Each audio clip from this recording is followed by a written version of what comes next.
In front of me is Blackshark Pad SE, and today I would like to show you how you can operate voice recorder.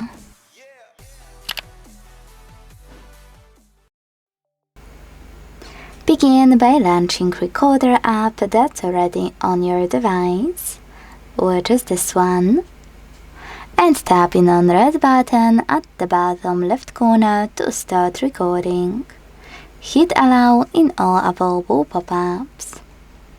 As you can see, recording is on. To pause it or unpause it, use the same left button, but to end it and save it, click on the right one. Now, you can listen to your recording here. You can discard it, or you can save it. Let's tap on save.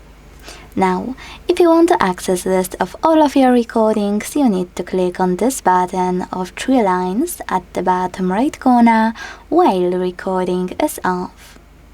Then to listen to one of yours, just click on it.